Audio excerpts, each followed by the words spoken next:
In 2004, Ewan McGregor and Charlie Borman convinced BMW to lend them two R1300GS adventure motorcycles for a trip around the world. They also asked KTM.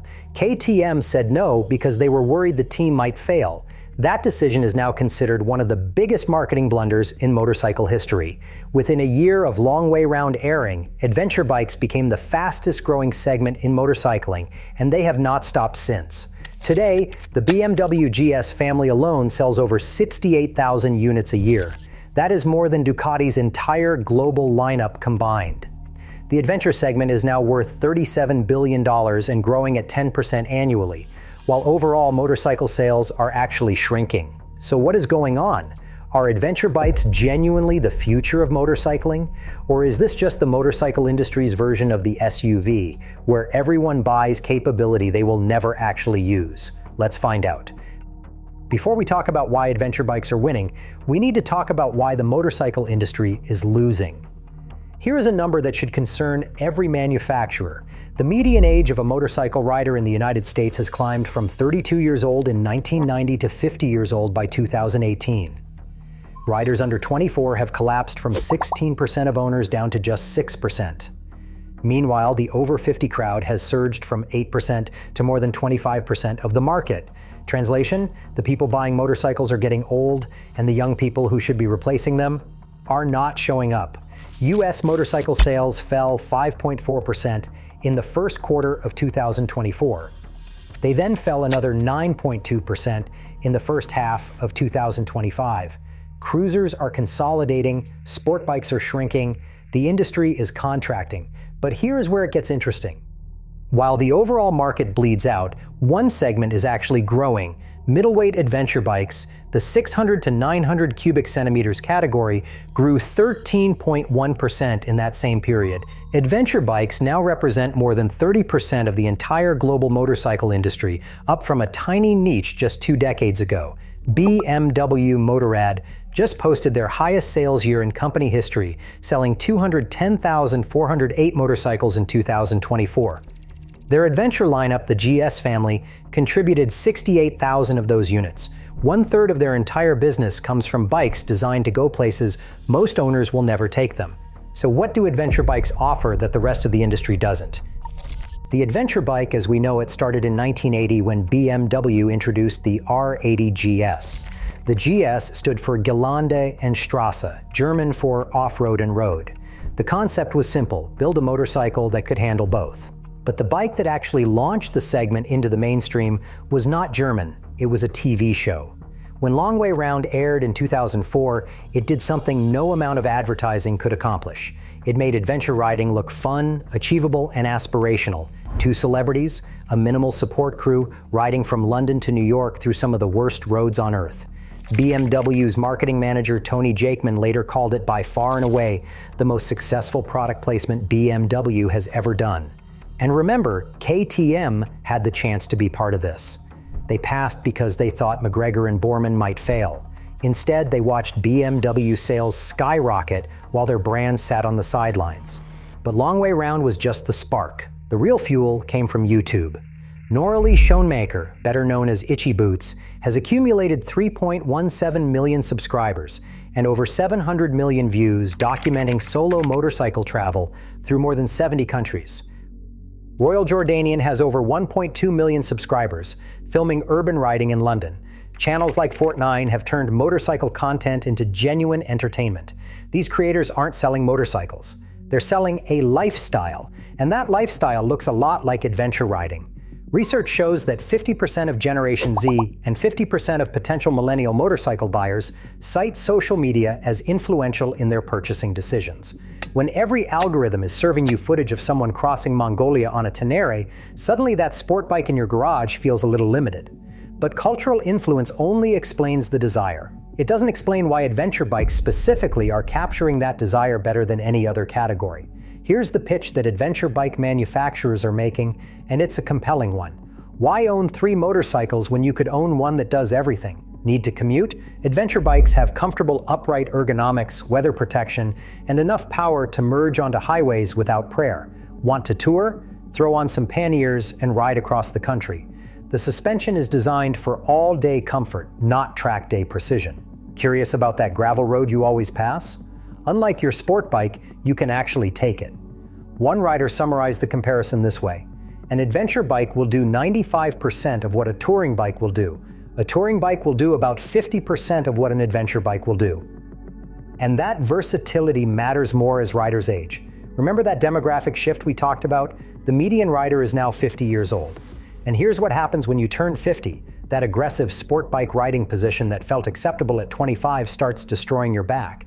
The idea of wrestling 700 pounds of gold wing through a parking lot loses its appeal. You want something comfortable, capable, and modern. Adventure bikes check every box. But it's not just aging riders driving this trend. Women now represent 19% of motorcycle owners, nearly double the 10% from 2003. And adventure bikes show stronger female adoption than cruisers or sport bikes. Why? Adjustable seat heights accommodate shorter riders. Advanced electronic aids increase confidence. And honestly, the culture around adventure riding feels less aggressively masculine than the sport bike scene. The technology argument is equally compelling. Modern flagship adventure bikes have become showcases for motorcycle innovation.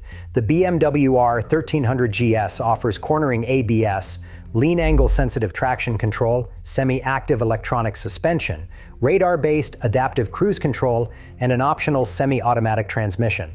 The Ducati Multistrada Vive 4 has blind spot detection. These aren't gimmicks, they're genuine safety improvements that make riding more accessible.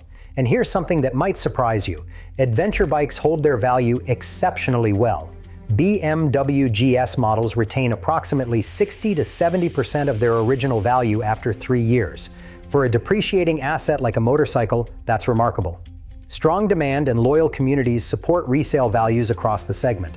So adventure bikes are comfortable, versatile, technologically advanced, demographically aligned, and financially sensible. Sounds perfect, right? Well, not exactly.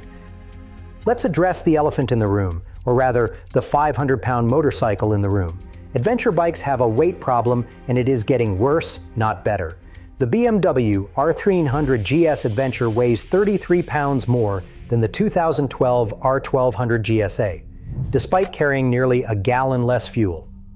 Forum users constantly complain about this trend. One forum user wrote, "There is no excuse for an adventure bike to be over 400 pounds with no bags and half a tank of gas. Here is why this matters. Heavy bikes become exhausting in technical terrain. If you drop a 500-pound motorcycle in loose gravel, which you will, picking it up alone tests even fit riders. The bikes that are supposed to go anywhere become bikes that can barely be managed off pavement. Which brings us to the jack of all trades, master of none criticism. A dedicated dual sport like the Suzuki DRZ will absolutely destroy any big GS off-road. A GSX-R dominates on the track. A Goldwing offers superior touring luxury. Adventure bikes compromise in every dimension to achieve versatility. The question is whether that compromise actually serves real-world riding needs. For most people, evidence suggests it does. But the compromise is real, and pretending otherwise is dishonest. Then there's the uncomfortable truth about how people actually use these bikes. An ADV Pulse survey of 506 riders found that 99% reported riding some off-road terrain. That sounds impressive until you dig deeper. Industry insiders estimate fewer than 20% regularly tackle genuinely challenging terrain. Most adventure bike ownership involves exactly as much off-road riding as SUV ownership involves actual off-roading, which is to say, basically none. One observer put it bluntly, like owners of four-wheel drive suburban SUV vehicles that never hit terrain rougher than speed bumps, some adventure bike riders roll on semi-knobby tires and spoked wheels they did not really need. This is not necessarily a problem. People buy capability they do not use all the time. That is fine. But let us be honest about what is happening here. Adventure bikes sell aspiration and capability insurance more than actual off-road use. The dream of crossing Patagonia matters, even if the reality is commuting to work and the occasional scenic highway.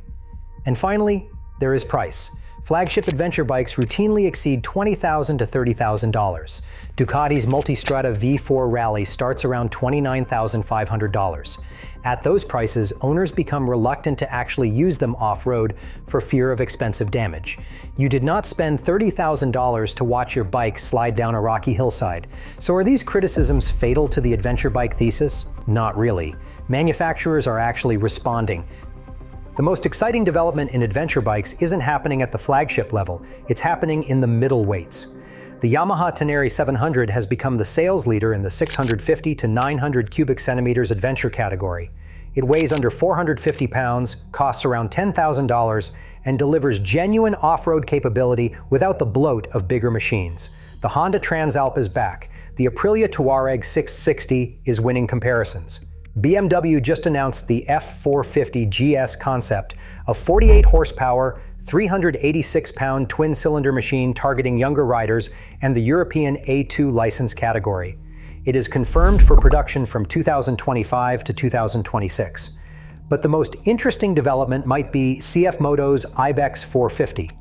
At $6,499, it is the only adventure bike with tubeless spoked wheels under $10,000.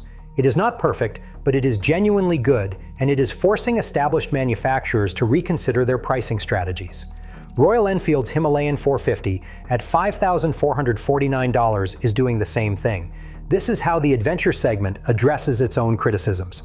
Lighter bikes, more affordable bikes, machines that actually deliver on the versatility promise without requiring a second mortgage. Meanwhile, other segments aren't dying so much as consolidating.